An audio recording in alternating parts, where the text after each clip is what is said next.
Iran Israel യുദ്ധമുണ്ടായാൽ America നിഷ്പക്ഷത പാലിക്കുമെന്ന് president Donald Trump പ്രസ്താവിച്ചു.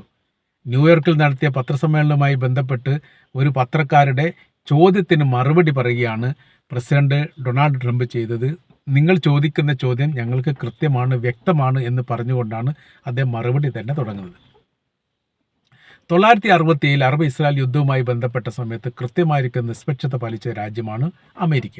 ഞങ്ങൾ ഒരു പക്ഷത്തും ചേർന്നിട്ടില്ല. നിങ്ങൾ യുദ്ധം ചെയ്യുകയാണെങ്കിൽ ചെയ്യുക, ഞങ്ങൾ അറബ് രാജ്യത്തിൻ്റെ പക്ഷത്തോ നിങ്ങളുടെ പക്ഷത്തോ ചേരാത്ത രീതിയിൽ നിഷ്പക്ഷത പാലിക്കുമെന്ന് അമേരിക്ക പറയുകയും ഞങ്ങളത് അനുസരിക്കുകയും ചെയ്തിട്ടുണ്ട്. ഇപ്പോഴത്തെ സാഹചര്യത്തിൽ തന്നെ ഇറാനുമായിട്ട് യുദ്ധം ചെയ്യണമെന്നുള്ളൊരു താല്പര്യമുള്ള രാജ്യമാണ് ഇസ്രായേൽ. ഞങ്ങൾ യുദ്ധം ചെയ്യുന്നതിനോട് അനുകൂലിക്കുകയോ ഞങ്ങളത് എതിർക്കുകയോ ചെയ്യില്ല. പക്ഷേ അമേരിക്ക ഒരിക്കലും ഈ വിഷയവുമായിട്ട് ബന്ധപ്പെട്ട് ഇസ്രായേലിനെ പിന്തുണയ്ക്കില്ല എന്നുള്ളത് ക്ലിയർ ആയിരിക്കുന്ന കാര്യമാണ് എന്ന് ട്രംപ് പറയുകയും ചെയ്തു.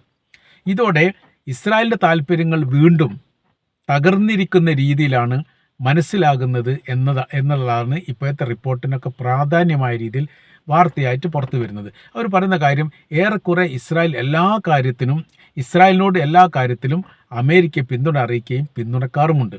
ഇറാനുമായിട്ട് ബന്ധപ്പെട്ട ബദ്ധശത്രുവാണ് ഇറാനും അമേരിക്കയും തമ്മിൽ. അവരുടെ ബന്ധം പതിറ്റാണ്ടുകളായിട്ട് നയതന്ത്ര ബന്ധങ്ങളൊന്നും ഇല്ലാത്ത രാജ്യമാണ്.